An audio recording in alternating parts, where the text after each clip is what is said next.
Pinakamalaking pagsubok na dinaanan mo nung bata ka? Yun nga po, sir. Actually, sir, 2 years ago pa lang ito nangyari kasi. So, kwento 16 mo. years old na kasi ako nun. Kasi, normally, pag nagbibinata, nagkakaroon ng acne, pimples, tapos, sa akin talaga sobrang lala. Kasi, nagkaroon ako sa muka, leeg, dibdib, tapos, ang nangyari na infection pa siya. Po, sir, naalala ko pa yung mga sufferings ko that time, yung araw-araw na, yung maliligo ako nun, hirap ako maligo kasi every time na matamaan yung mga sugat ko, sobrang sakit. And sobrang grabe yung bleeding. Tapos hirap din ako nun kumain kasi di ako nun makanganga ng maayos. Kasi meron talaga dito. Tapos hirap din ako nun matulog.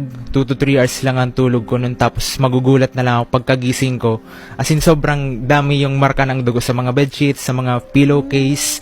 Tapos may mga times din na nilalanggam ako. Di ko nga rin, sir, alam kung bakit. And ayun, di rin makagalaw para bang baby na hindi ko magalaw yung gustong, hindi ko ba magawa yung gusto kong gawin. And ayun, ito rin yung naging reason kung bakit ako pinandirian ng mundo, yung maraming kumutyo sa akin that time. Maraming nagsabing masakit na salita. Naalala ko, sabi nila, nakakadiri daw. Sabi nila, galis aso daw, di daw kasi ako naliligo. Tapos sabi nilang, buhay pa daw ako pero inaagnas na. Naalala ko noon, New Year's Eve noon, ma'am. Grabe, mas lumala yung karamdaman ko and mas dumami yung nagsilabasan yung mga allergies. So, ang nangyari nun, di ako nun nakahinga and nangdilim yung paningin ko nun. And honestly, in the first few days, I question God na bakit sa akin nangyari to? Bakit ako yung ganyan? Bakit ang dami kong bakit sa kanya? And ayun, ang dami kong sabi ko nun, gusto ko nang may makakausap, yung gusto kong may makaintindi sa akin.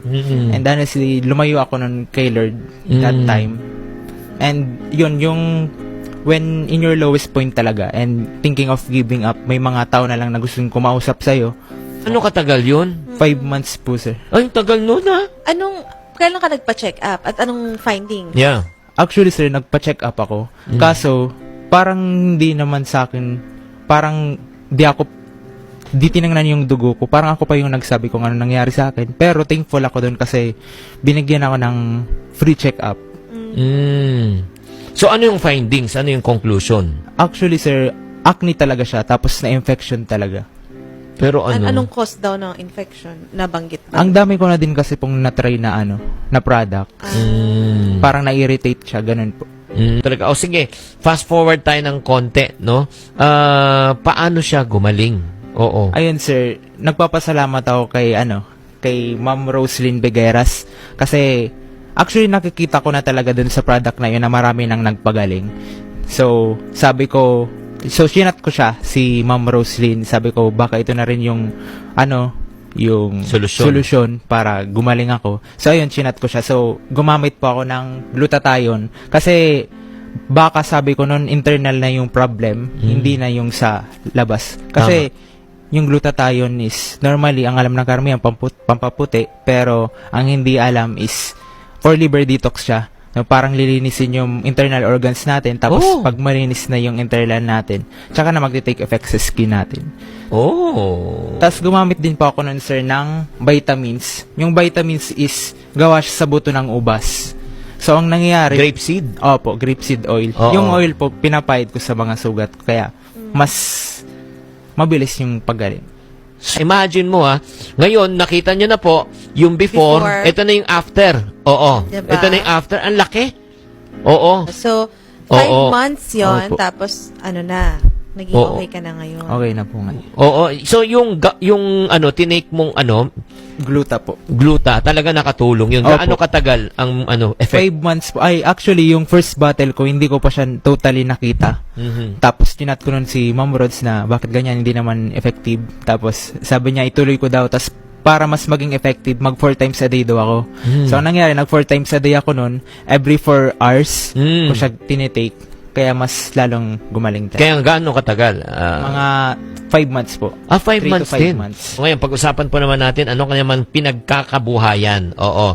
Ngayon naman, anong ginagawa mo, John David? Yun po, sir, part po ako ng multi-level marketing company. Oo, Paano ko, sir, sabi yung company? Oo naman. Front Row International po. Oo, paano ka naman napasok dyan sa Yung nangyari po talaga sa akin, sir, alam ko talaga pag nagpa-member ako, magkakaroon ng 50% discount.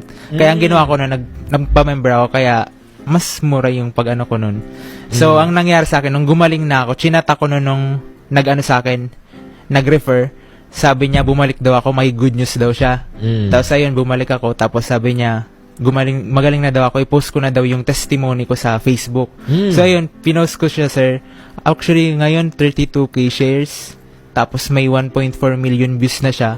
So dahil doon, mas grabe, sir, yung mga sales ko din. Malakas ang benta mo nang dahil doon.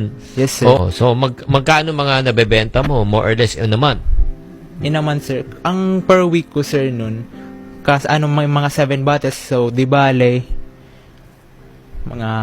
Kumikita ka ng mga magkano? Mga 10,000 a week? Yes, sir. Oo, 10,000 a week. Wow. So, part-time lang yan. Wala pang kaya. Kasi dinideliver na lang yan, di ba? Shipping na lang. Tama? Siniship mo na lang. Wow, ang galing naman. So, ngayon, ano nang ginagawa mo? Yun, sir. Full-time, kaka-full-time ko lang din po, sir, sa, front row po. Kaka-full-time Yes, lang. Oo. So, ngayon, ano naman yung mga benefits na nakukuha mo? Maganda na makitaan ngayon. Yes, sir. Sobra. Oo. When you say sobra, kwento naman. Kwento. Kasi, sir, may weekly checks, tas may monthly checks, tas iba pa yung sa pagbebenta, iba yung kita mo sa sales, iba din sa network. Oo. So, mga more or less, magkano kinikita mo per week? Oo. Sample lang, sample. Sa pag-network po, sir, 6.3 yung mataas ko pa lang, pero sa pagbebenta, mga 15,000 mga 1 week ganyan. Depende. Wow, ang galing. Oo naman. May monthly pa yun, di ba? Yes, sir. Magkano Yung sa monthly kasi, sir, yung rebates yung kada bibili ka ng ng products. So, di ba may 5% rebates. Doon na yun na sa cheque. Wow, checks na. ang galing Monthly. naman, di ba? Paano dyan mag-invest? Yung kunyari, yung maliit lang yung puhunan. Yes po. Ano lang po? 4,000. Ha? 4,000 to 15,000. Yung mga parents mo, naniniwala na ba sa ginagawa Yes, sir. mo? Dati hindi kasi. Ngayon oo na. Ano na sila, positive na sila ngayon. Kasi nakikita na rin nila, Yes, diba? O, kung